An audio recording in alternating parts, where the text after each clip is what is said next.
যেভাবে লেখা আছে আমি সেভাবেই পড়ছি। আমি কাজল। আমার জন্ম 1970 সালে। আর 5টা বাচ্চাদের মতো আমার শৈশবটাও খুবই সাদামাটা ছিল। আমার মা বাবা আমাকে অনেক বেশি আদর করতেন। বাবা চাকরির সূত্রে বাড়ির বাইরেই থাকতেন, আর আমার মায়ের সাথে আমার দিন এটা সেটা করতে করতে কেটে যেত। ছেলেবেলা থেকেই আমার মায়ের মুখে অদ্ভুত কথা শুনে বড় হয়েছি আমি। আমার বাবা বারবার আমার মাকে নিয়ে কোনো কথা উঠলে কেন যেন বলতেন আমার নাকি দুজন মা। ছোট ছিলাম, আমি সবকিছু বুঝতে পারতাম না। আমি ভাবতাম সবার মতোই, সবার মনে হয় দুজন মাই থাকে। কিন্তু স্কুলে আমার মা অথবা মাই মাদার রচনা লিখতে গিয়ে জানতে পারি মানুষের মা আসলে একজনই থাকে এবং মানুষ তার নামই রচনায় লেখে। কিন্তু আমার মা আমাকে আজ পর্যন্ত কোনো রচনায় নিজের নাম লিখতে দেননি। এর কারণ জানতাম না। আমি অবাক হতাম, কেননা সমস্ত বন্ধু বান্ধবীরা নিজের মায়ের নামটাই লিখত, আর আমি নিজের মায়ের নাম শুধুমাত্র আমার পরিচয়ের জন্য আইডি কার্ডে ব্যবহার করতাম। মাকে জিজ্ঞাসা করলে মা বলতেন, কাজল, তোমাকে আমি যখন বলি তোমার দুইজন মা, তখন কি তোমার দ্বিতীয় মাকে দেখার ইচ্ছে হয়? তোমার বন্ধুদের একটি মা, তোমার দুজন মা, কেন তুমি সেটা জানতে চাও না? আমার মায়ের প্রশ্ন শুনে আমি বারবার জিজ্ঞাসা করলাম এমন কথা বলার পেছনে কারণ কি, কি হয়েছে আসলে। কিন্তু আমার মা আমার মনে আমার দ্বিতীয় মাকে জানার আগ্রহ সৃষ্টি করে প্রতিবার নিশ্চুপ হয়ে বসে থাকতেন। কিন্তু আমি বুঝতাম না কেন আমার মা দ্বিতীয় মা সম্পর্কে আমার ভেতরে আগ্রহ সৃষ্টি করছেন। আমি বুঝেছি মা আসলে চাইতেন আমি আমার দ্বিতীয় মাকে যেন কোনোভাবেই ভুলতে না পারি। আমি আমার দ্বিতীয় মাকে দেখিনি, আমি জানতাম না তিনি দেখতে কেমন ছিলেন বা তিনি মানুষ হিসেবে কেমন ছিলেন, আর কেন বারবার আমাকে তার কথা স্মরণ করিয়ে দেয়া হয়, যে মানুষটাকে আমি কখনো নিজের চোখে দেখিনি। আমার মা আমার মনে বারবার আগ্রহের আগুন জ্বালিয়ে দেয়। 10 বছর আগের সামান্য পরিচিত চেহারাটা মনে রাখতে পারে না কেউ। সেখানে এমন একজনের কথা বারবার বলা হচ্ছে যাকে আমি কখনো দেখিনি। আমি যখন একটু বড় হলাম আর ভালো মন্দের হিসাব কষতে পারদর্শী হলাম, তখন আমার মাকে আমার দ্বিতীয় মায়ের ব্যাপার বলার জন্য অনুরোধ করি। তিনি আমাকে যখন আমার দ্বিতীয় মায়ের ব্যাপারে সব খুলে বলেন, তখন আমার মনে হচ্ছিল আমার জন্মদাত্রী মায়ের থেকেও যেন অনেক বেশি আপন আমার দ্বিতীয় মা। হ্যাঁ, আমি সজ্ঞানেই বলছি কথাটা। আপনারা ভাবেন এই ঘটনাটি আমার সাথে অর্থাৎ কাজল ত্রিবেদীর সাথে ঘটে যাওয়া একটা ঘটনা? ভুল। ঘটনাটি আমার মা পারুলের সাথে ঘটা, অর্থাৎ আমার মেয়ে মাহির নানির সাথে ঘটা। ঘটনাটির সময়কাল 1969। ঘটনাটি শুরু হয় আমার দ্বিতীয় মায়ের বিয়ের মাধ্যমেই। শুরু করছি আমার দ্বিতীয় মায়ের ঘটনা। 1967, মার্জিয়া আমার দ্বিতীয় মায়ের নাম। উনি ছিলেন তৎকালীন ভারতবর্ষের কোনো এক গ্রামের সম্ভ্রান্ত মুসলিম পরিবারের একজন অপূর্ব রূপবতী কন্যা। বয়স খুব বেশি হয়নি, কেবল 14 বছর বয়স। এখানকার সময়ে এই বয়সের গ্রামের মেয়েরা হাঁড়ি পাতিল নিয়ে খেলা করে, কিন্তু আমার দ্বিতীয় মা এই বয়সে বিয়ের পিঁড়িতে বসেছিলেন। এর পেছনের কারণটাও একেবারে অযৌক্তিক ছিল, সেটা বলবো না। গ্রামে তখন হাতে গোনা কয়েকটি মুসলিম পরিবার ছিল, আর সেখানে বিবাহযোগ্য পুরুষের সংখ্যাও তেমন ছিল না। আর তাই মাকে অনেকটা জোর করেই বিয়ে করিয়ে দেয়া হয়। মায়ের ইচ্ছা ছিল পড়ালেখা করবেন, কিন্তু তার হয়ে উঠল না। বিয়ের দিন নিজের স্বামীকে প্রথমবারের মতো দেখেন তিনি, কেননা তার স্বামী নিজেও বিয়ের আগে তাকে কেন যেন দেখতে আসেনি।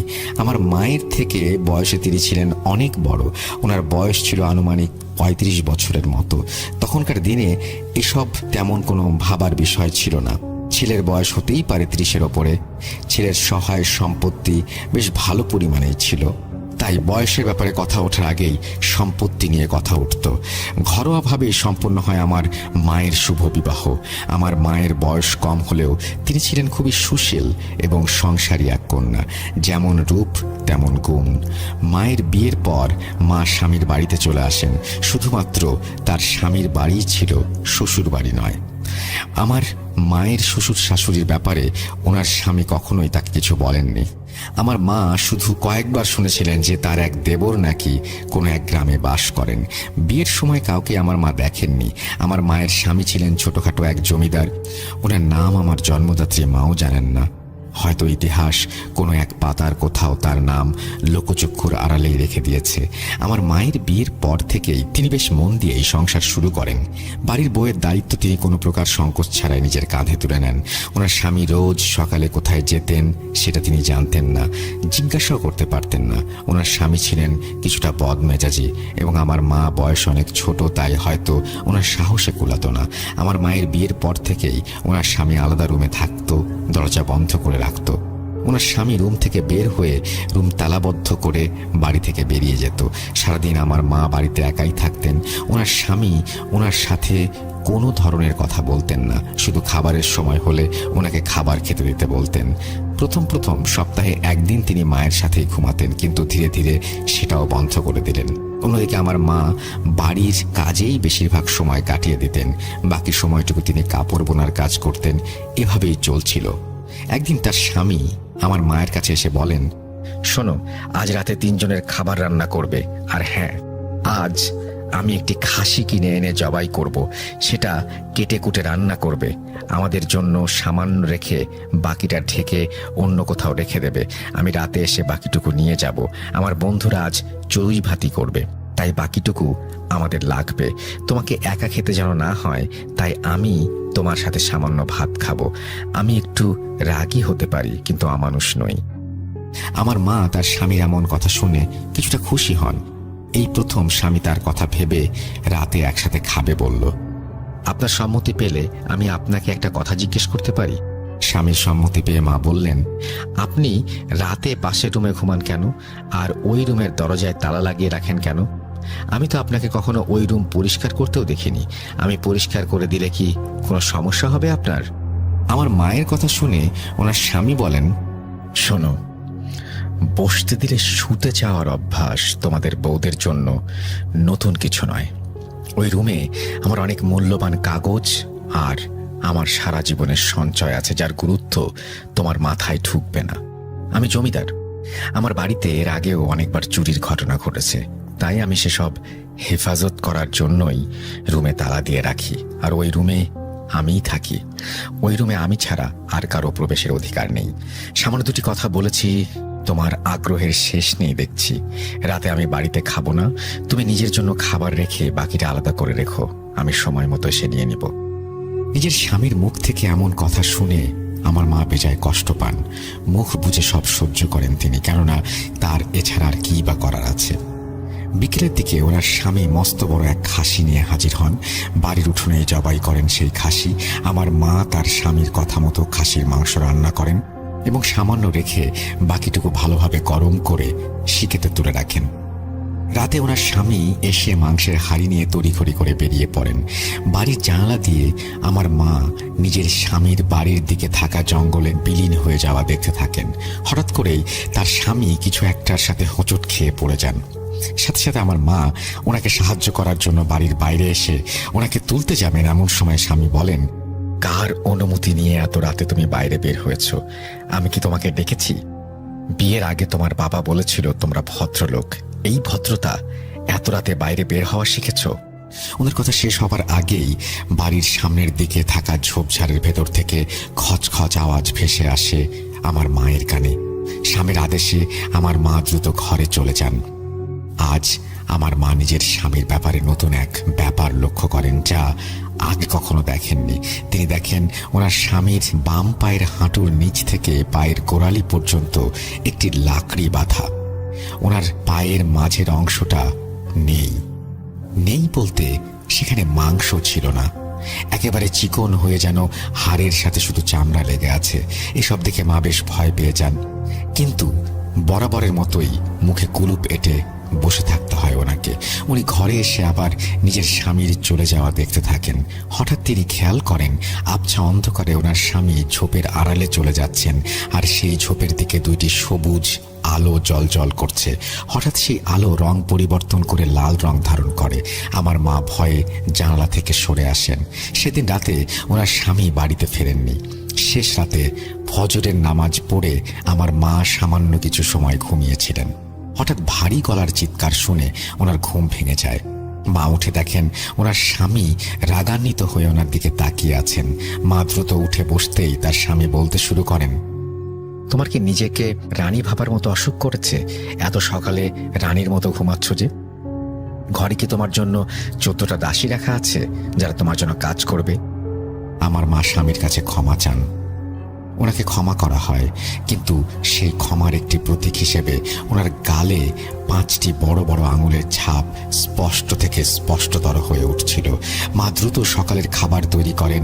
সেদিন ওনার স্বামী বাড়িতেই ছিল, খেয়ে দিয়ে নিজের রুমে গিয়ে ঘুমিয়ে পড়েছিল হয়তো, কিন্তু মা কিছুতেই যেন স্বস্তি পাচ্ছিলেন না। ওনার মনে ঘুরপাক খাচ্ছিল অজস্র না জানা প্রশ্ন, যার উত্তর কেবল স্বামী ওনাকে দিতে পারেন। কিন্তু ওনার স্বামীর কাছে উত্তর চাওয়া মানে কুমিরের মুখ থেকে মাংসের টুকরো বের করে নিয়ে আসা, অর্থাৎ এক কথায় অসম্ভব। কাজ শেষ করে মা নিজের রুমে শুতে যাবেন, এমন সময় দেখেন ভেতরের রুম থেকে আলো বেরিয়ে আসছে। হয়তো অতিরিক্ত গরম থেকে বাঁচার জন্য ওনার স্বামী রুমের ভেতরে থাকা জানালা খুলে দিয়েছেন। উনি দরজার ফাঁকা দিয়ে ভেতরে দেখার চেষ্টা করেন। সামান্য আলোয় উনি দেখেন রুমের মাঝ বরাবর কালো কুচকুচে সিংহ বা নেকড়ে আকৃতির একটি মূর্তির মতো কি যেন রাখা। হঠাৎ উনি দেখতে পান ওনার স্বামী দরজার ওই পাশ থেকে সেই ফাঁকা স্থান দিয়েই ওনার দিকে তাকান। রুম থেকে বের হন ওনার স্বামী। বের হয়ে মাকে ইচ্ছে মতো মারধর করেন। চোখের অশ্রু ফেলা ছাড়া আমার মায়ের আর কিছু করার ছিল না। ওনার হাতে কালশিটে পড়ে যায়। উনি 2 দিন শয্যাশায়ী অবস্থায় থাকেন। এরপর থেকে মা সেই দরজার কাছে যাবারও সাহস করেননি। একদিন সকালে ওনার স্বামী চলে যাবার পর এক মহিলা বাড়িতে আসে, যাকে মা আগে কখনো দেখেননি। মহিলাকে চেনেন না জন্য বেশি কিছু না বলে দরজা আটকাতে যাবেন, এমন সময় তিনি বলেন, তুমি এই বাড়ির প্রথম বউ নাও। এই কথা শুনে আমার মায়ের পায়ের নিচ থেকে মাটি সরে যায়। আমার মা মহিলাকে বেশ রাগান্বিত হয়ে বলেন, এই কথা বলার আপনি কে? আপনি এই কথা কিভাবে জানেন? কে আপনি? উত্তরে মহিলা নিজের পরিচয় দেন। আমার মাকে এমন কিছু কথা তিনি বলেন যা শুনে আমার মা বিশ্বাস করতে বাধ্য হন। মা মহিলাকে ঘরের ভেতরে এসে যা বলার বলতে বলেন। মহিলা বলতে শুরু করেন, তুমি এই বাড়ির প্রথম বউ নও। এর আগে তোমার স্বামী আরো 2টি বিয়ে করেছে। ওনার বাকি 2জন স্ত্রী এখনো বেঁচে আছে। আমার পরিচয় আমি নিজে না দিলে তোমার জানার কথা না। আমি তোমার স্বামীর ছোট ভাইয়ের বউ। আমি তোমাকে সাবধান করতে এসেছি। আমার মা মহিলার কথার উত্তরে বলেন, আমি শুনেছিলাম ওনার এক ছোট ভাই আছে, কিন্তু আমি নিশ্চিত ছিলাম না। আর ওনার আগের 2 স্ত্রীরা কোথায়? আর ওনারা যদি বেঁচেই থাকেন তাহলে উনি আমাকে কেন বিয়ে করেছেন? এভাবে আমার জীবন নষ্ট করার মানে কি? মহিলা প্রশ্ন শুনে আমার মায়ের দিকে কিছুটা সময় তাকিয়ে দীর্ঘশ্বাস ছেড়ে বলেন, লোভ। এই লোভ তোমার স্বামীকে পশু বানিয়ে দিয়েছে। আমাকে বলো তো, তোমার স্বামীকে তুমি বিয়ের পর কয়বার খোদার সামনে মাথা নত করতে দেখেছ? আমি হলপ করে বলতে পারি 1টি বারের জন্য না। তোমার চুপ থাকাই এর প্রমাণ। তোমার স্বামী একজন। মহিলার কথা শেষ হতে না হতেই দরজা ধাক্কানোর শব্দ পাওয়া যায়। মা কোনো রকমে মহিলাটিকে বিছানার নিচে লুকাতে বলেন। দরজা খুলতে চান তিনি।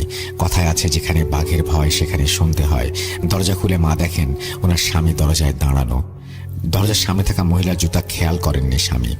তার স্বামী নিজের রুমে চলে গেলে মা দ্রুত সেই মহিলাকে বাড়ির বাইরে পাঠিয়ে দেন।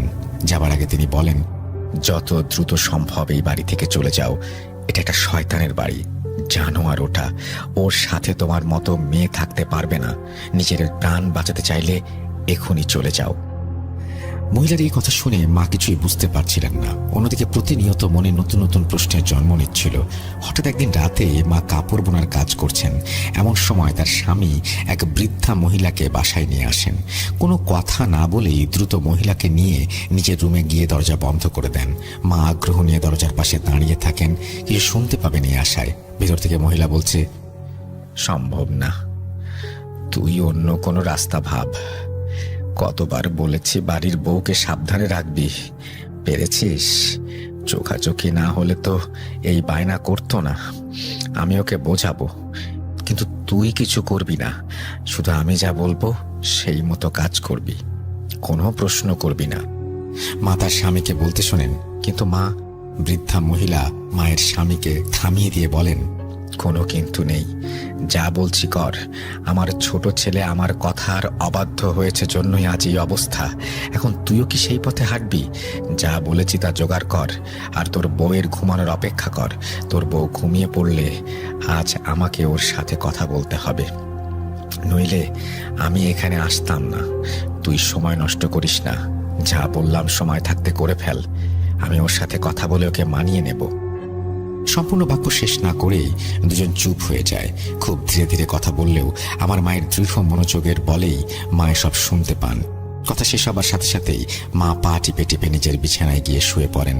মা বুঝতে পারেন এই মহিলা নিশ্চিত তার শাশুড়ি, কিন্তু তিনি থাকেন কোথায় আর এসব উল্টাপাল্টা কথা কেন বলছেন? আমার মা চোখ বন্ধ করে এসব ভাবছেন। এমন সময় তার স্বামী বের হয়ে এসে তাকে বলেন, খেয়েছো? আচ্ছা শোনো, না খেলে খেয়ে এসো, আর আলো নিভিয়ে শুয়ে পড়ো। সারাদিন অনেক কাজ করতে হয়, আরাম করে ঘুমাও। এই কথা বলে স্বামী চলে যান এবং তিনি জানান তিনি ঘুমাবেন, কেউ যেন তাকে বিরক্ত না করে। মা এসব নিয়ে ভাবতে ভাবতেই ঘুমিয়ে পড়েন। সকালে ঘুম থেকে উঠে মা রীতিমতো চমকে যান। ওনার স্বামী এক অপরিচিত অল্প বয়সী মহিলাকে বাড়ি নিয়ে আসছেন। বাড়িতে এসে মাকে বলেন এই মহিলা নাকি তার মামাতো বোন। তার মামা মামি নাকি অনেক আগেই মারা গিয়েছেন। মহিলার স্বামী কিছুদিন আগে মারা যাওয়ার মহিলার যাওয়ার কোনো জায়গা নেই আপাতত। মহিলা তাই কিছুদিন এখানেই থাকবেন। তিনি অন্তঃসত্ত্বা। তার স্বামী ওনার যত্নের কোনো ত্রুটি করতে নিষেধ করেন। আমার মা এবারে এসব দেখে মুখ খোলেন।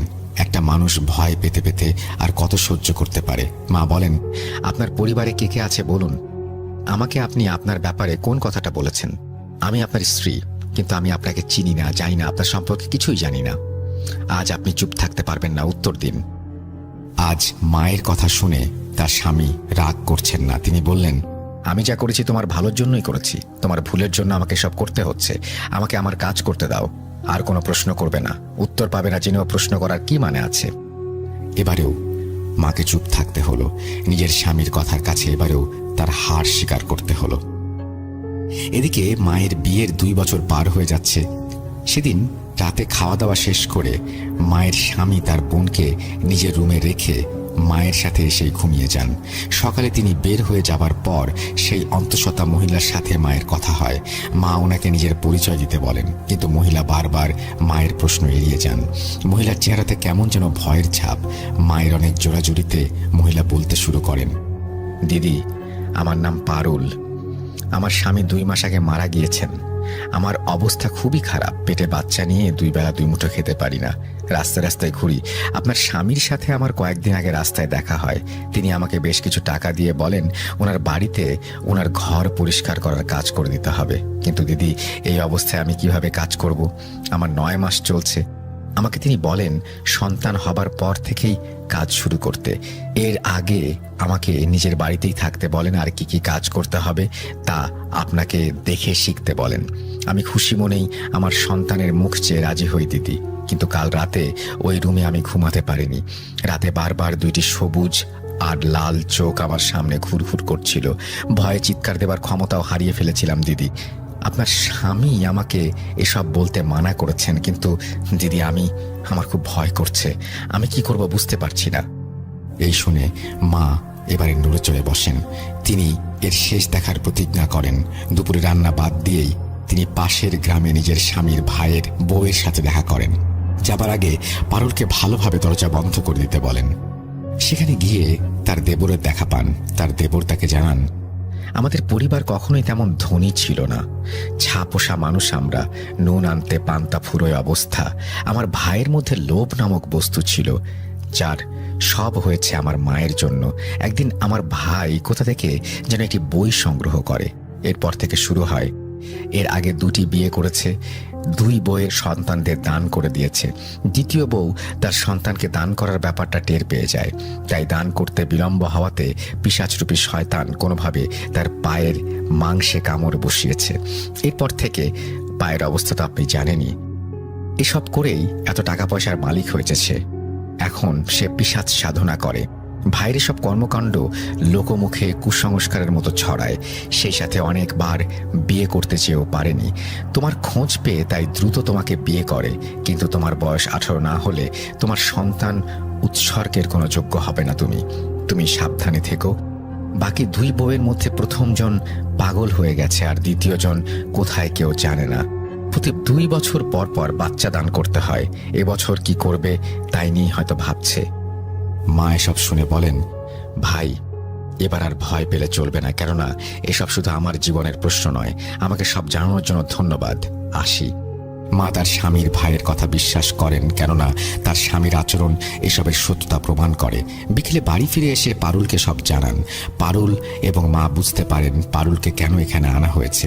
কথা শেষে 2 রাকাত নফল নামাজ পড়ে তিনি হাতুড়ি দিয়ে নিজের হাতে রুমের দরজা সজোরে আঘাত করে ভেঙে ফেলেন। রুমে প্রবেশ করে মা দেখেন নেকড়ের মতো একটি মূর্তি রুমের মাঝখানে রাখা, আর বিভিন্ন স্থানে নকশা করা। নেকড়ে মূর্তির চোখ দুটি সবুজ হয়ে আছে। মাকে দেখার সাথে সাথে সেই চোখ লাল হয়ে যায়। মা নিজের স্বামীর আসার অপেক্ষা করতে থাকেন। সন্ধ্যায় তার স্বামী এসে সব দেখে বাকরুদ্ধ হয়ে যায়। তিনি বারবার পারুলকে বাইরে নিয়ে যেতে চাচ্ছেন। একবার সফল হন, কিন্তু মা তার পিছু নেন, আর হাতুড়ির আঘাতে নিজের স্বামীর পায়ে লাগানো কাঠের লাকড়িটি ভেঙে দেন। সাথে সাথে তার স্বামী মাটিতে পড়ে যান। দোহাই তোমার, একে ভেতরে নিয়ে যেও না। আমি তো মরবই, সাথে তুমিও বাঁচবে না। অনেক বড় ভুল করতে যাচ্ছ তুমি, আমার কথা শোনো। মা বলেন, আপনি আপনার পিশাচ পূজা করেন। আমি আপনার ভাইয়ের কাছ থেকে সব শুনেছি।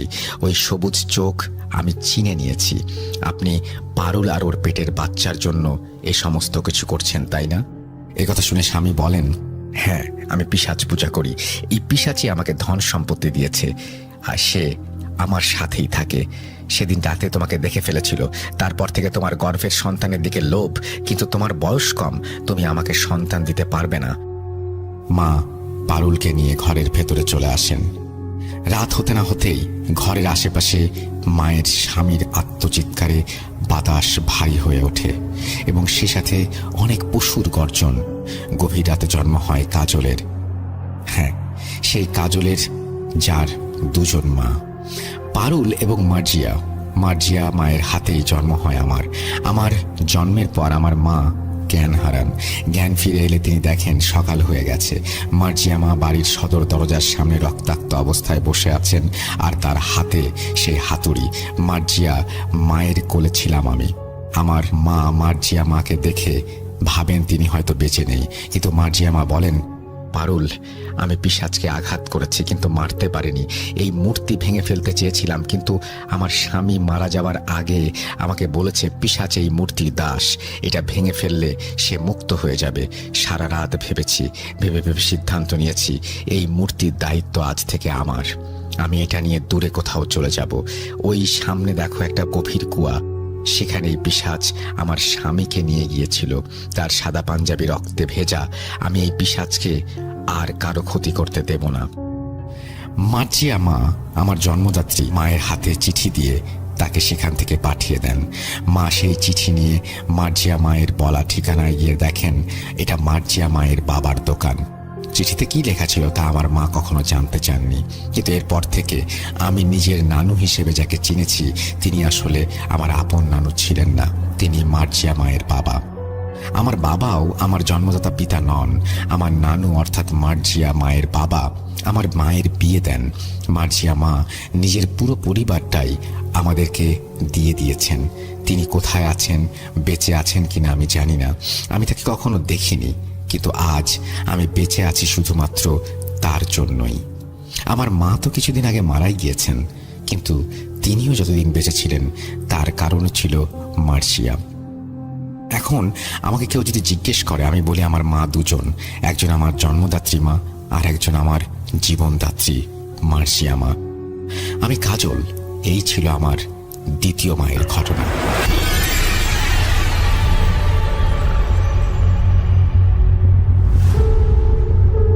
ঘটনাটি ঘটেছিল আজ থেকে প্রায় 43 বছর আগে। কি বলবো, এই ঘটনা এখনো আমাকে তাড়িয়ে নিয়ে বেড়ায়। অমানবিক চিৎকার যখন শুরু হয় তখন প্রায় মধ্যরাত। রহমান হুজুর ঘুম থেকে জেগে উঠলেন। ওনার বাড়ি ছিল মানিকগঞ্জ জেলার কোনো এক গ্রামে। বাড়ি থেকে একটু দূরে ভেসে আসা এক আর্তচিৎকারে সেই রাতে ওনার ঘুম ভেঙে যায়। উনি ওনার তসবি আর টুপিটা হাতে করে বাইরে ছুটে গেলেন। রাতের ঠান্ডা বাতাস তার শরীরে যেন ঠান্ডার কামড় বসিয়ে দিচ্ছিল। হুজুর যতই কাছে যাচ্ছিলেন ততই কান্নার আওয়াজ আরও বেড়ে যেতে লাগলো। গ্রামের নদীর তীরে অবস্থিত সাধারণত আর 5টা ঘরের মতো সেখানেও ছিল একটি মাটির ঘর। দূর থেকে দেখা যায় আলো জ্বলছে ঘরের ভেতর। টিনের চালের ফাঁক ফোঁকর ভেদ করে মোমবাতির তীব্র আলো ঠিকরে বের হচ্ছিল। হুজুর একটু সামনে এগোলেন। জানালা দিয়ে ভেতরে উঁকি মেরে দেখেন এবং ভয়ে আতঙ্কিত একটি পরিবারকে দেখতে পান। মেঝেতে হিংস্র চেহারা আর তীক্ষ্ণ চোখের খুব অল্প বয়সী একটি মেয়ে শুয়ে আছে, আর বাড়ির বাকি সদস্যরা শক্ত করে ঘিরে ধরেছে তাকে। তাদের সমস্ত অঙ্গ প্রত্যঙ্গগুলো যেন এক অদৃশ্য শক্তির বিরুদ্ধে লড়াই করছে। এমত অবস্থায় রহমান হুজুর দরজায় টোকা দিলেন।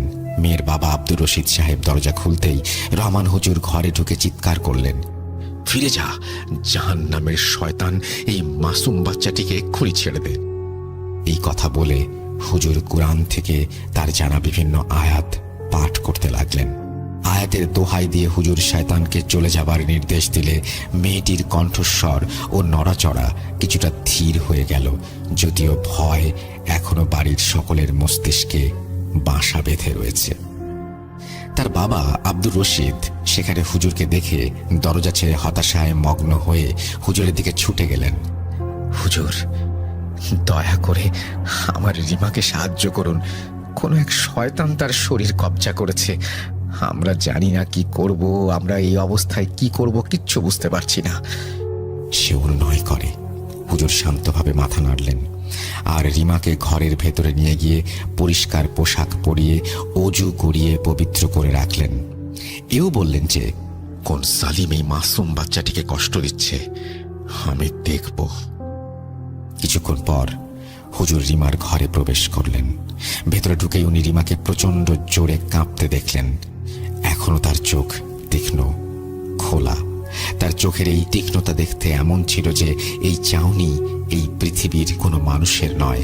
তার মুখ বন্ধ, তবুও তার চোয়াল থেকে কেমন যেন গমগমে একটা আওয়াজ বের হচ্ছে। হঠাৎ অস্বাভাবিক চিৎকার দিয়ে সে বলল, পাঠানো হয়েছে। উপস্থিত তার পরিবারের সকলের মেরুদণ্ডের নিচে কাঁপুনি দিয়ে উঠল। হুজুর জিজ্ঞেস করলেন রিমার বাবাকে যে আসলে তার কি হয়েছে। উনি বললেন, হঠাৎ করে ঘন্টা কয়েক ধরে রিমার এমন অবস্থা, মিনিটে মিনিটে আরো খারাপ থেকে আরো খারাপের দিকে যাচ্ছে। কিছুক্ষণ ধরেই সে অস্বাভাবিক আচরণ করছিল। প্রথমে সে নানান ধরনের অদ্ভুত দুঃস্বপ্নের কথা বলতো আমাদের, তারপর নানান ধরনের উল্টাপাল্টা আগা মাথা ছাড়া কথা বলতে শুরু করে। আস্তে আস্তে সে রাতে ঘুমানো বন্ধ করে দিয়েছিল একেবারেই। না ঘুমিয়ে ঘুমিয়ে চোখ দুটো দেখতে কেমন যেন শয়তানের মতো হয়ে গিয়েছে। খাওয়া দাওয়া বন্ধ করে দিয়েছিল। দিনরাত নাকি সে কারোর জন্য অপেক্ষা করতো আর বলতো 12 জন, মাত্র 12 জন। খারাপ 12 জন, কি বা তাদের পরিচয় কিছুই আমরা জানি না। রাত বিরেতে চিৎকার চেঁচামেচি করা থেকে শুরু করে নানাবিধভাবে পরিবারের সবাইকে আক্রমণ করা, আরো কত কিছু করে সে বলতো এগুলো নাকি একটা পরীক্ষা। 12 জনের জান কবজ করে কেউ একজন আসবে, কিন্তু কে সেটা জিজ্ঞেস করলে রাগী গলায় হেসে ফিসফিস করে বলতো মৃত্যু। হুজুর, আমার মনে হয় কোনো শয়তান তাকে বশ করেছে। আপনি ওকে বাঁচান, ও আমার খুবই আদরের মেয়ে। বাঁচান মেয়েটাকে হুজুর, চাপা গলায় বললেন রশিদ সাহেব। হুজুর রশিদ সাহেবের কাঁধে আশ্বাস দিয়ে হাত রাখলেন আর রিমার মাথার কাছে ঘেঁষে বসলেন। হুজুর রিমার চুলে আলতো করে হাত বুলিয়ে দিলেন আর বললেন, মাথা ঠান্ডা করো মা, কোনো ভয় বা কোনো প্রকার ক্ষতি নেই। রিমার আগে গজগজ করতে করতে বলল, হুজুর এখন তোর কাছে আসবে।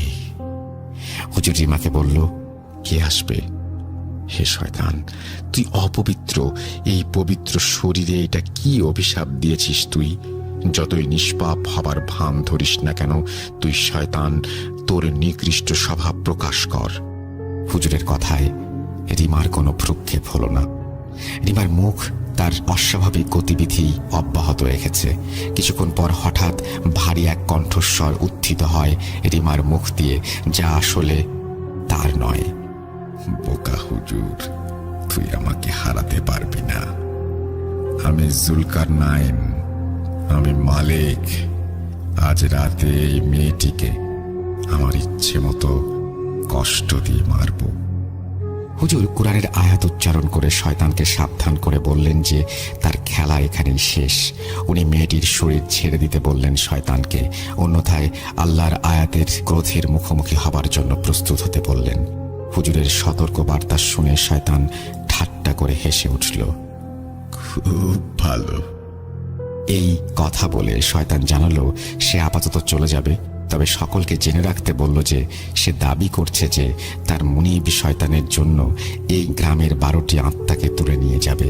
হুজুর যেন পারলে তাদের সবাইকে বাঁচিয়ে দেন। এই কথা বলার সাথে সাথেই রিমার শরীর হিংস্রভাবে কাঁপতে শুরু করে এবং আস্তে আস্তে স্থির হয়ে যায়। জ্ঞান ফিরলে রিমার আচরণ পরীক্ষা করে হুজুর স্বস্তির নিঃশ্বাস ফেললেন আর জানালেন যে রিমা এখন স্বাভাবিক অবস্থায় আছে। রিমা আবার ঘুমিয়ে গেল। রশিদ সাহেব তার ঘুমন্ত মেয়েকে কৃতজ্ঞ চিত্তে কোলে তুলে নিয়ে হুজুরকে ধন্যবাদ জানালেন। আল্লাহ তাআলার রহমতে রিমা এখন শান্তিতে আছে।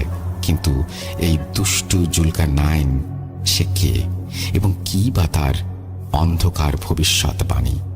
হুজুর রশিদ সাহেবকে জানালেন যে আমাদের সময় নষ্ট করা উচিত নয়। আমাদের অবশ্যই অন্য গ্রামবাসীদের পরীক্ষা করতে হবে আর নিশ্চিত হতে হবে যে অন্য কেউ পজেসড হয়েছে কিনা। আরও কেউ কেউ এই শয়তানের শিকার হওয়ার আগেই শয়তানকে থামাতে হবে বলে জানালেন তিনি।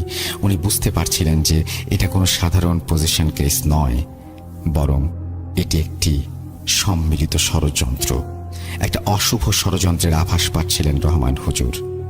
পরের দিন সকালে হুজুর রশিদ সাহেবকে নিয়ে বের হন। গ্রামের কোনো মানুষের মধ্যে উদ্ভট কোনো আচরণ দেখা গেছে কিনা সেই পরীক্ষা তিনি করছিলেন। রিমার মতো কেউ হুমকি পেয়েছে কিনা বা কোনো দুঃস্বপ্ন দেখেছে কিনা জানতে শুরু করলেন। এছাড়াও গ্রামে কেউ হারিয়ে গেছে কিনা সে বিষয়টিও দেখতে লাগলেন।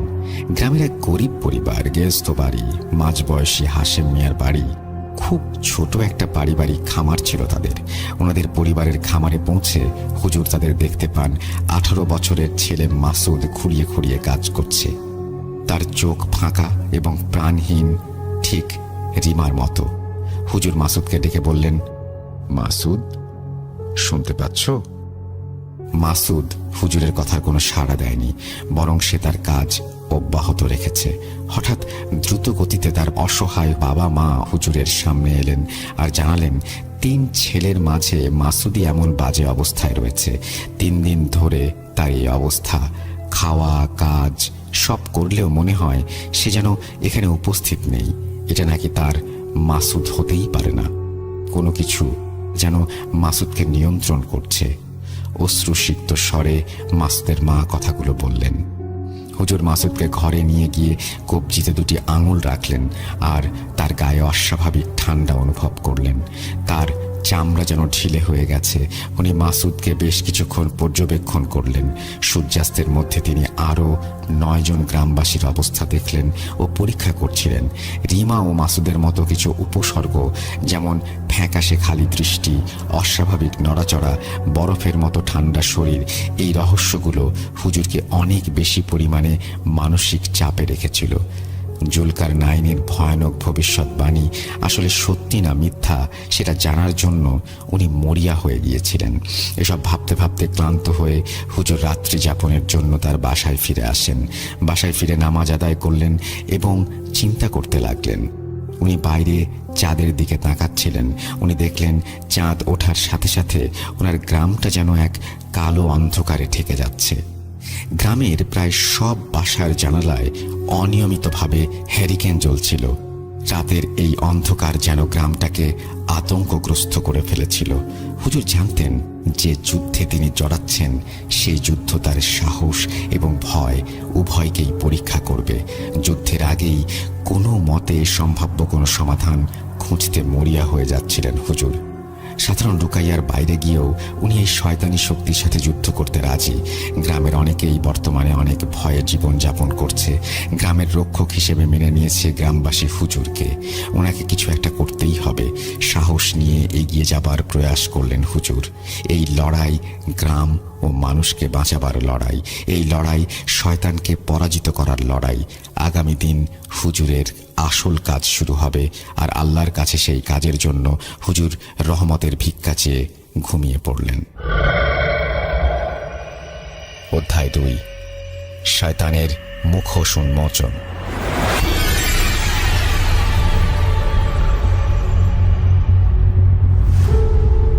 সেদিন গ্রামের ওপর আবার রাত নামল, আর সাথে রাত নামল আব্দুর রশিদ সাহেবের পরিবারের ওপর। আব্দুর রশিদ সাহেবের মেজ ছেলে অর্থাৎ আমি সেদিন রাতে হুজুরের বাসায় উপস্থিত হই রিমার জন্য। রিমাকে আবার শয়তান বন্দী করেছে। রিমার বাড়িতে যেন কবরস্থানের নীরবতা। হুজুরকে দেখে আব্দুর রশিদ সাহেব তাকে ভেতরে নিয়ে স্বাগত জানালেন। উনি জানালেন রিমা সুস্থ নেই, শয়তান এবার আরও শক্তিশালী হয়ে ফিরেছে। হুজুরের কাছে নিজের মেয়ের জীবন বাঁচাবার জন্য চেষ্টা করার প্রবল আশা ব্যক্ত করলেন রশিদ সাহেব। তিনি অনেক অনুনয় বিনয় করে হুজুরকে কথাগুলো বলছিলেন। হুজুর ইনশাল্লাহ বলে রিমার ঘরে গিয়ে দেখলেন আবছা বাতির আলোয় রিমা মেঝেতে কাতরাচ্ছে। তার ঠোঁট যেন ফেটে চৌচির হয়ে গেছে, মুখ দিয়ে ফেনা বের হচ্ছে, আর অস্বাভাবিক শব্দ তার গলা দিয়ে বের হচ্ছে। রিমা হুজুরের দিকে চোখ ফিরিয়ে তাকালে হুজুর নিজেকে স্থির করে আয়াত পড়তে লাগলেন।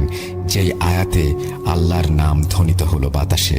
হ্যারিকেনের শিখা এখনো রিমার ঝাঁকুনিতে চেহারাকে হুজুরের সামনে প্রশমিত করছে। একটি বিদ্রুপের হাসি দিয়ে রিমা বলল, আপনি কি আমাকে এই তুচ্ছ মনে করেছেন? ভাবছেন আপনার এই দোয়া আমাকে আটকাতে পারবে? হুজুর বললেন, চুপ কর। এরপর হুজুর জুলকার নাইনকে তার ক্ষমতা ও ক্ষমতার উৎস প্রকাশ করতে বললেন। শয়তান জানালো যে সে তার ক্ষমতা প্রকাশ করলে এই মেয়ের কষ্ট হুজুর দেখতে পারবে কিনা। এই বলে জুলকার নাইন রিমার ওপর সম্পূর্ণভাবে ভর করে। রিমা কষ্টে কাতরাতে কাতরাতে বলে, এই বাড়িতে একটি তাবিজ স্থাপন করা হয়েছিল জুলকার নাইনের পা এই গ্রামে রাখার জন্য। ধ্বংস করে দেবে সে সব কিছু, আর তাদেরকে যে আটকাতে আসবে তাকেও। হুজুর বাড়ির ভেতর তাবিজ খুঁজতে লাগলেন। হুজুর অনুসন্ধান করে একটি পুরাতন স্লেট খুঁজে পেলেন একটি দেয়ালের পেছনে, যেখানে নানান ভাষায় অনেক কিছু লেখা, কিছু চিত্র অঙ্কন করা। হুজুরের হাতে সেই স্লেট দেখে রিমা এক অপ্রত্যাশিত চিৎকার দেয় আর স্তব্ধ হয়ে পড়ে। প্রচণ্ড কষ্টে সে অনেক জোরে জোরে নিঃশ্বাস নিচ্ছিল। রশিদ সাহেব তার মেয়েকে স্বস্তিতে কোলে তুলে নিলেন আর হুজুরকে পরীক্ষা করে দেখতে বললেন। হুজুর পরীক্ষা করলেন এবং তাবিজের উৎস খুঁজতে লাগলেন। হুজুর ভাবেন 12টি পজেশন কেসের কথা বলেছিল জুলকার নাইন, যার মাঝে খুঁজে পাওয়া গেছে 11টি। রিমা, মাসুদ ও আরও 9 জন। তাহলে শেষেরটা কোথায়? হুজুর গম্ভীরভাবে জিজ্ঞেস করলেন। জুলকার নাইন শয়তানি হাসি দিয়ে হুজুরের দিকে না সূচক মাথা নাড়ল আর রিমাকে নিয়ে কটূক্তি করল। হুজুর জানতেন যে আসল কাহিনী উদ্ঘাটনের জন্য জুলকার নাইনকে আরও জিজ্ঞাসাবাদ করা দরকার ছিল, কিন্তু হুজুর জানতেন যে জুলকার নাইনের বাকি পরিকল্পনাগুলো আরও নিষ্ঠুর হতে পারে।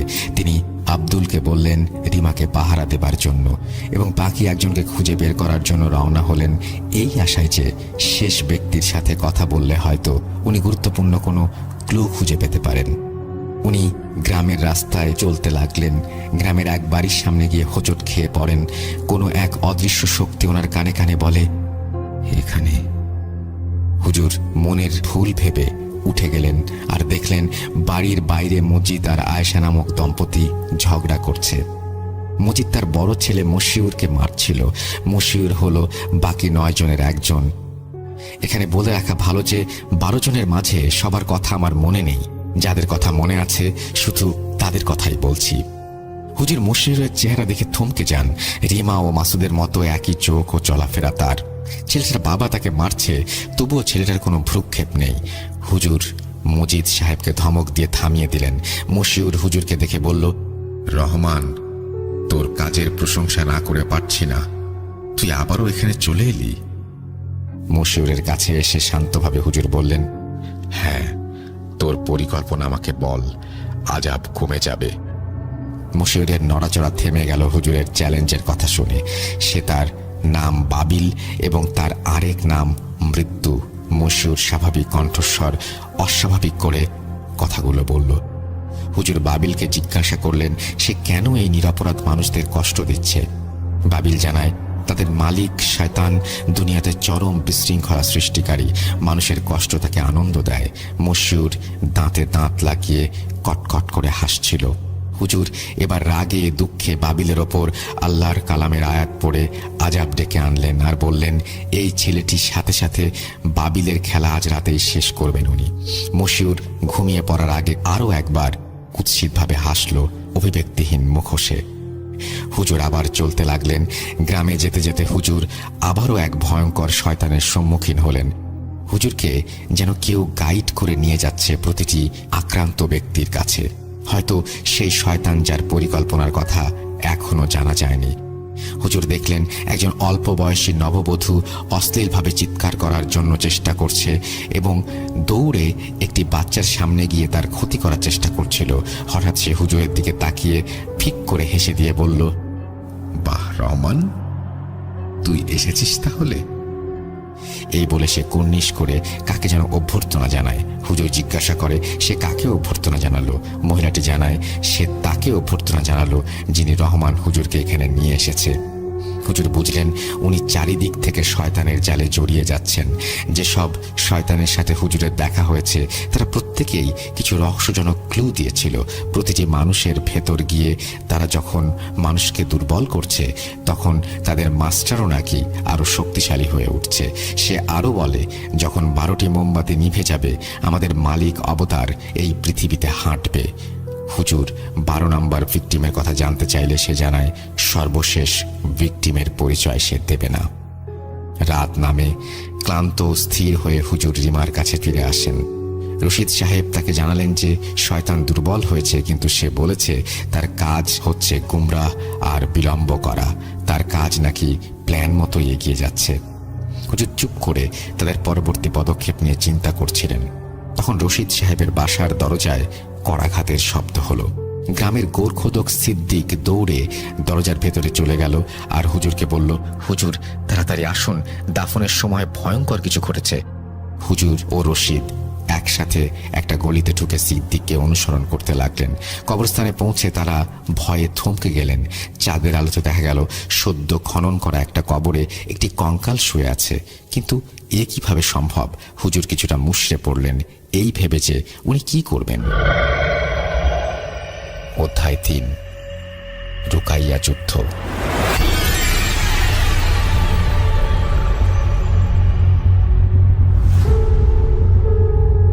লাশ পচা দুর্গন্ধ হুজুরের নাকে এসে ঢুকে গেল। ভয়ঙ্কর মাটি এমনভাবে দুপাশে সরে যাচ্ছিল যেন বড় কোনো কীট তার ভেতর থেকে বের হয়ে আসবে এখনই। হঠাৎ এক অপরিচিত লোক কোথা থেকে যেন দৌড়ে এসে সেই কবরে শুয়ে পড়ে। সেই ব্যক্তিটি কবরে থাকা কঙ্কালের হাত ধরে টেনে বের করে আনলো। হাড়গুলি খুলে খুলে পড়ছিল কঙ্কালের শরীর থেকে। ক্ষুধার্তের মতো সেই লোক হুজুরের দিকে তাকিয়েছিল শয়তানি চেহারায়। অপরিচিত লোকটি কঙ্কালটি দেখিয়ে বলল, সুন্দর না? আমি এই কঙ্কালের শরীরে প্রবেশ করে আপনাদের মাঝে চলতে চাই আরেকবার। লোকটার কণ্ঠটা কেমন যেন। হুজুর আল্লাহর নাম নিয়ে শয়তানের ভুল ধরিয়ে দিয়ে বললেন, মৃত ব্যক্তি এই দুনিয়াতে আর কখনো হাঁটতে পারে না। এই বলে হুজুর শয়তানকে সেই অপরিচিত ব্যক্তিটিকে মুক্ত করে দিতে বললেন। মৃতদেহটি মাথা কুঁচকে যাচ্ছিল আর ঘাড়গুলো ভয়ঙ্করভাবে ফেটে যাচ্ছিল এবং সে বলল, আমি জুনাস। এই ব্যক্তি একটি অপবিত্র কালো জাদু করে আমাকে ডেকেছিল আর আমি তার ডাক মঞ্জুর করেছি। হুজুর চিৎকার দিয়ে বললেন, মিথ্যুক শয়তান কোনো জীবন্ত ব্যক্তি এমন ভয়াবহতা কামনা করে না। এই মৃত কঙ্কাল ও এই ব্যক্তিকে ছেড়ে দে। খুব ভালো। জুনাস যাবার আগে বলে যায় যে এত রাতে আরো বেশি খারাপ পরিস্থিতির সম্মুখীন হতে হবে তাকে শীঘ্রই। হুজুর বুঝলেন উনি আরো একজন শয়তানের হাত থেকে আরো একজনকে মুক্ত করলেন। এরপর হুজুর রশিদ সাহেবকে দিয়ে সেই অপরিচিত ব্যক্তিটিকে তার বাড়িতে পাঠিয়ে দিলেন। এরপর ক্লান্ত ও স্থির হয়ে হুজুর বিশ্রামের জন্য বাড়ি ফিরে এলেন আর ভাবছিলেন কি করা যায়। উনি জানেন যে আস্তে আস্তে প্রতিটি নতুন রাত নতুন সব আতঙ্ক নিয়ে উপস্থিত হচ্ছে সবার মাঝে। উনি বাইরে তাকালেন, আকাশে চাঁদ উঠেছে। চাঁদের ফ্যাকাশে আলোতে হুজুর তার ঘরের দরজায় নখের আঁচড় অনুভব করলেন। উনি উঠে গিয়ে দরজা খুলে দেখেন গ্রামের মধ্যবয়স্ক যুবক বাঁধন তার দরজার সামনে 2 হাত বুকের কাছে নিয়ে কুঁজো হয়ে দাঁড়িয়ে আছে। তার চোখ সম্পূর্ণ খোলা। আমাকে ভেতরে ঢুকতে দে। তার মুখ খুবই বিদঘুটে, গলার আওয়াজগুলো কেমন ভাবে যেন বের হচ্ছিল। হুজুর কিছুটা বিচলিত হয়ে জিজ্ঞেস করলেন সে কি চায়। বাঁধন জানায় সে এখন হুজুরের সঙ্গ চায়। এই কথা শুনে হুজুর ভয়ে পিছু হটেন আর টেবিল থেকে পড়া পানি ছিটিয়ে দিলেন বাঁধনের ওপর।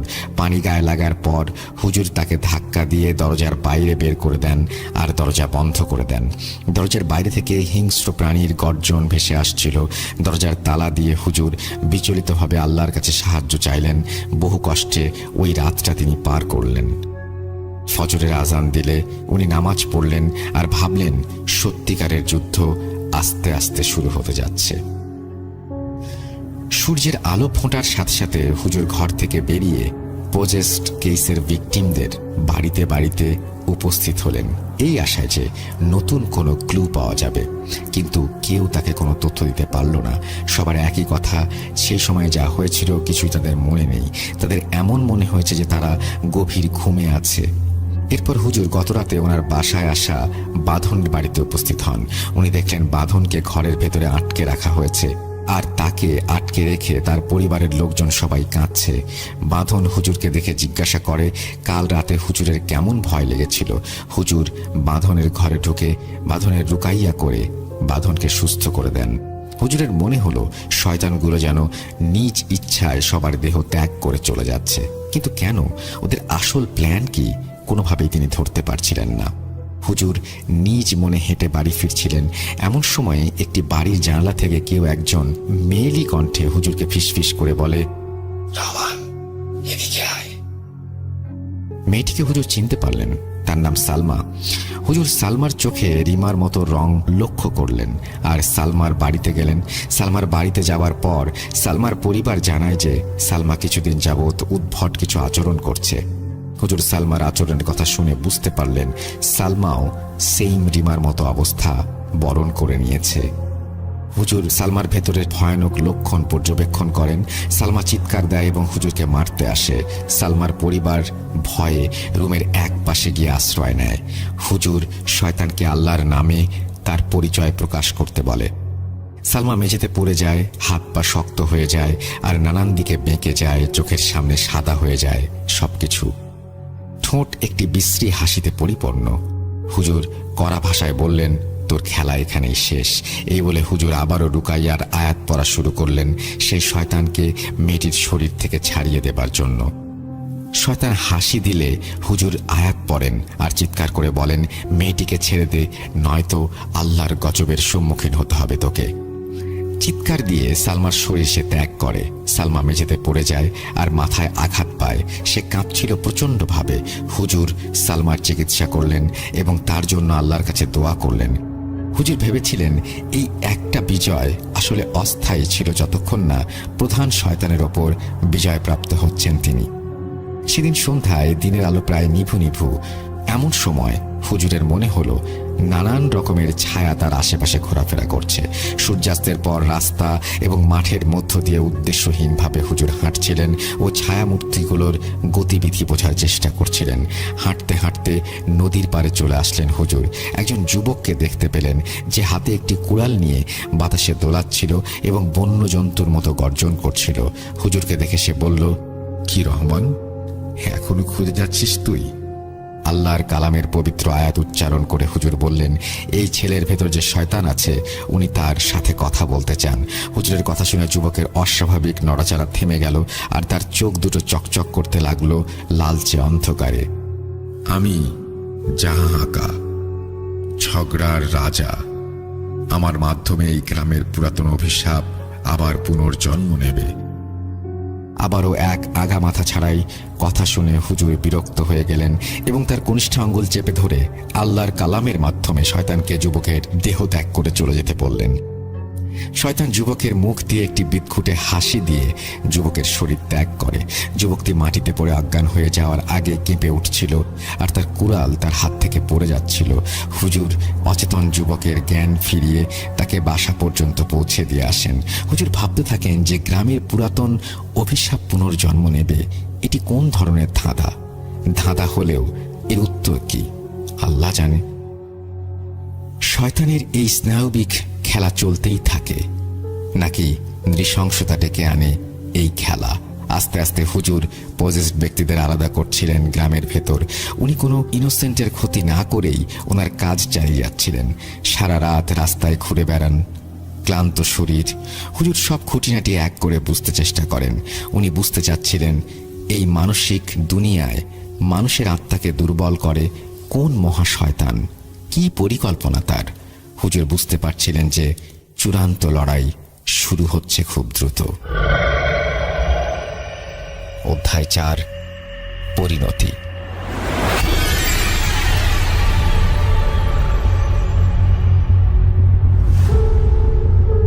পরদিন সকালে সূর্য ওঠার সাথে সাথে হুজুর জানতেন সময় আস্তে আস্তে কমে আসছে। শুধুমাত্র রহস্যজনক 12 নম্বর ঘটনাটি আইডেন্টিফাই করা বাকি ছিল। সেদিন রাতে রশিদ সাহেব ও বাকি কিছু গ্রামবাসীদের সাথে যোগ দেন তিনি এবং একটি জরুরি মিটিং ডাকেন। উনি বলেন, ভাই, 12 জনকে পজেস করার মাধ্যমে কোনো এক নিকৃষ্ট শয়তান এই গ্রামটিকে নরক বানিয়ে রেখেছে এবং নরক বানানোর পরিকল্পনা এখনো অব্যাহত রয়েছে। 12 জন আক্রান্ত মানুষের মাঝে একজন ছাড়া বাকি সবাইকে পাওয়া গেছে, কিন্তু চূড়ান্ত পজেসড ব্যক্তিটি এখনো লুকিয়ে আছে। তার নাম জানি না। কি নারকীয় ষড়যন্ত্রের প্ল্যান করছে তারা। আমাদের অবশ্যই সন্ধ্যার আগে তাকে খুঁজে বের করতে হবে। এই খোঁজ চালিয়ে যাবার সময়ে যে কোনো চিহ্ন, তা যত ছোটই হোক না কেন, তাই একটা ক্লু দিতে পারে। কাজেই সাবধান, লক্ষ্য রাখবেন। গ্রামের লোকেরা হতাশায় তাদের চোখ বন্ধ করে কাজে নেমে পড়ে। অনেক খোঁজার পরও তারা কোনো প্রকার ক্লু পায় না। সবাই হতাশাগ্রস্ত হয়ে পড়ে। আকাশ যেন অন্ধকার হয়ে গেল সবার জন্য। তখন হঠাৎ দূর থেকে এক ব্যক্তি দৌড়ে আসে এবং ক্ষীণকণ্ঠে জানায়, সাদিয়া, সরকার বাড়ির মেয়ে নাকি কিছুদিন যাবৎ খুব উদ্ভট আচরণ করছে। সে নাকি সারাদিন রুমে একা থাকে। হুজুর এই কথা শুনে সময় নষ্ট না করে দ্রুত সরকার বাড়িতে চলে গেলেন। সরকার বাড়ির কর্তা মঈন সরকারকে হুজুর এতদিনের সব ঘটনা গুছিয়ে বর্ণনা করতে বললেন আর রিমার সিমটমগুলো বললেন। মঈন সরকার জানান এরকম সিমটম তার মেয়ের মাঝেও রয়েছে। হুজুর যেন তার মেয়েকে সাহায্য করেন আবেদন জানান মঈন সাহেব। মঈন সাহেব হুজুরকে নিয়ে সাদিয়ার রুমে প্রবেশ করেন। মধ্যবয়সী সাদিয়া নিঃশব্দে একটা দুর্গন্ধযুক্ত মরা ইঁদুরের দিকে তাকিয়েছিল। হুজুরের মনে এক ভয়ানক অনুভূতির সৃষ্টি হয়। হুজুর সাদিয়াকে জিজ্ঞেস করলেন যে সে হুজুরের কথা শুনতে পাচ্ছে কিনা। হঠাৎ তার মাথা হুজুরের দিকে ঘুরালো। ফ্যাকাশে চোখ দিয়ে পানি ঝরছিল। চেহারার বাম পাশে ঘন কালো কিসের একটা দাগ। সাদিয়া বলল, বাহ বাহ বাহ, রহমান, শেষ পর্যন্ত আমাকে খুঁজে বের করেই ছাড়লি। যাই হোক, ভুল করছিস আমাকে খুঁজে। তোর প্রশ্ন হবে আমার নাম কি, কেন এসেছি, তাই তো? তবে শোন, আমার নাম কামিরা। তোর সর্বনাশের মালিক আমি। সাদিয়ার আওয়াজ যেন কেমন গম্ভীর হয়ে যাচ্ছিল। হুজুর বললেন, তোর সবকিছু শেষ এখানে। হুজুর গর্জে উঠলেন আর চিৎকার করে আল্লাহর নামে রুকাইয়া করতে শুরু করলেন সাদিয়ার দেহ ত্যাগ করানোর জন্য। কামিরা উন্মাদের মতো সাদিয়ার মুখ দিয়ে কথা বলছিল। সে জানালো যে দোয়া পড়ে তাকে হুমকি দেয়া হচ্ছে। সেই দোয়া কোনো কাজে আসবে না, কারণ এখন নাকি অনেক দেরি হয়ে গেছে। সে জানায় মধ্যরাতের জন্য সে কিছু রিচুয়াল প্ল্যান করেছে, যার মাধ্যমে তাদের ওস্তাদ শয়তানের আচার অনুষ্ঠানের মাধ্যমে পূর্ণ মহিমায় এই দুনিয়ায় আবার অবতরণ করবে। তার দুনিয়ায় আসাটা কেউ নাকি ঠেকাতে পারবে না। মঈন সাহেব মেয়ের এই অবস্থা দেখে কাঁদছিলেন আর হুজুরের কাছে তার মেয়েকে বাঁচানোর জন্য অনুরোধ করছিলেন। হুজুর জানতেন যে সর্বশেষ যুদ্ধ বিজয় করেই উনি একমাত্র এই মেয়ে আর গ্রামকে বাঁচাতে পারবেন। ঘরের মাঝে চাঁদের আলো প্রবেশ করছে, এমন সময় হুজুর সাদিয়ার মুখোমুখি হন। উনি সুর করে কোরআনের বিভিন্ন আয়াত পড়তে থাকেন, যা শুনে সাদিয়া মাটিতে লুটিয়ে পড়ে এবং তার মুখ দিয়ে ফেনা বেরিয়ে যায়। উপস্থিত সবাই আল্লাহর নাম নিচ্ছিল। সাদিয়া উঠে বসে, চোখ দুটিতে যেন বিদ্যুৎ চমকাচ্ছে। চাঁদের আলোয় তার ছায়া মাটিতে পড়ে। ইয়া আল্লাহ, কিসের ছায়া এটি? শিংযুক্ত জন্তুর মুখ ছায়ায় স্পষ্ট দেখা যাচ্ছে। সাদিয়া চিৎকার করে ওঠে আর কামিরা তার নিজের রূপে ফিরে আসে। তাবিজ এবং আয়াতকে অস্ত্র বানিয়ে হুজুর কামিরার সাথে রহস্যময় যুদ্ধে যুক্ত হলেন। শয়তান ও হুজুরের এই দ্বন্দ্ব উপস্থিত সকলের মনে এক অজানা ভয়ের সঞ্চার করে দিচ্ছিল। সাদিয়ার চোখে শয়তানি আভা জ্বলে উঠল। সে হুজুরের সামনে এসে হুজুরের গলা টিপে ধরল। তবুও হুজুর থামেনি। গ্রামবাসীরা ওনাকে সাহায্য করছিলেন। সবাই একসাথে আল্লাহর কালাম পড়ছিলেন। সাদিয়া চিৎকার দিয়ে ভেঙে পড়ল। হুজুরকে মৃত্যুর থেকেও খারাপ জীবনের হুমকি দিয়ে কামিরা সাদিয়ার দেহ ত্যাগ করে। সবাই স্বস্তির নিঃশ্বাস ফেলল। লড়াই শেষ। কামিরা তার শেষ রিচুয়াল করে যেতে পারেনি। সকলের মুখে যে একটু একটু করে হাসির ঝলক ফুটে উঠল। গ্রামের লোকেরা যখন আনন্দ করছিল, তখন হুজুর নাকি কিছু জিনিস অনুভব করলেন। উনি ওনার ভেতরে কেমন যেন একটা অন্ধকার অনুভূতি দেখতে পাচ্ছিলেন। কামিরা যেন তার কাজ সম্পূর্ণ করে গেছে বলে মনে হচ্ছে। হুজুর হঠাৎ এমনভাবে মাটিতে পড়ে দাপাদাপি করছিলেন যে ওনার শরীরে আগুন জ্বলছে বলে মনে হচ্ছিল। উনি হঠাৎ উঠে দাঁড়ালেন। হঠাৎ ওনার হাত একদম উল্টে গেল। গ্রামবাসীরা ভয়ে ছোটাছুটি শুরু করলো। হুজুর চাঁদের আলোতে দাঁড়ালেন। ইয়া আল্লাহ, এ যে সাদিয়ার ছায়ার মতো শয়তানের ছায়া। শেষবারের মতো হুজুর কিছু একটা বললেন। না, এটা হতে পারে না, এই বলে উনি নিজের শ্বাস রোধ করলেন। আস্তে আস্তে হুজুরের চেহারায় লম্বা ঘন একটা কালো দাগ ফুটে উঠতে শুরু করলো। চোখ ফ্যাকাশে হয়ে গেল, ঠোঁট ফেটে গেল। হুজুর শয়তানি হাসি হেসে বললেন, বোকার দল, তোরা ভেবেছিলি আমার কৃতদাসের পরাজিত করে আমাকে থামিয়ে দিবি? এরপর হুজুর বললেন, কামিরার ফাইনাল রিচুয়াল সফল হয়েছে। আমি এখন এই দুনিয়ার মাঝে আবার হাঁটছি, তোদের কথিত রক্ষাকর্তা রহমানের শরীরের মাধ্যমে। যাকে রক্ষাকর্তা ভাবছিস, তার শরীরে আমি। কিভাবে এলাম ভাবতে থাক, আজ থেকে আমার রাজত্ব শুরু। এই বলে হুজুর জানলা দিয়ে লাফ দিয়ে পালিয়ে যান। গ্রামের লোকেরা স্তম্ভিত হয়ে গিয়েছিল এই ঘটনা দেখে। তারা বুঝতে পারল যে কোনো এক জঘন্য শয়তানকে পরাজিত করতে গিয়ে তার অনিচ্ছাকৃতভাবে শয়তানের হাতেই নিজেকে সঁপে দিতে হয়েছে। সবাই ভয়ে ভয়ে সরকার বাড়ি ত্যাগ করে চলে যান শেষের রাতের দিকে। সূর্য উঠল গ্রামে। দিনটি যেন এক আজাবের দিন। হুজুরের শয়তানি হাসি এখনো প্রতিধ্বনিত হচ্ছে ক্ষতবিক্ষত বাঁশঝাড় জুড়ে। জানি না এই ঘটনা নতুন কোনো ঘটনার সূত্রপাত করেছিল কিনা বা এরপর কিছু হয়েছিল কিনা, তাও জানা হয়নি। তো প্রিয় লিসেনার্স, এই ছিল আমাদের আজকের ঘটনা। তো ঘটনার সাথে সাথে বলতে চাই, আমাদের নতুন শীতের শেষের যে এপিসোডগুলো আসতে চলেছে সেগুলো সবার আগে শুনতে চাইলে অবশ্যই আমাদের চ্যানেলটি সাবস্ক্রাইব করবেন এবং আপনারা কমেন্ট করে তো অবশ্যই জানাতে ভুলবেন না যে ঘটনাটি আপনাদের কেমন লেগেছে। আসলে আমার কাছে মনে হয়েছে এটি একটি হাড়হিম করা ঘটনা ছিল এবং শোনার সময় এবং পড়ার সময় আমার নিজের গায়ে কাঁটা দিয়ে উঠছিল। তো ভালো থাকবেন, সুস্থ থাকবেন এবং সবসময় আমাদের সাথে থাকবেন। আজকের মতো এখানেই বিদায় নিচ্ছি। আল্লাহ হাফেজ।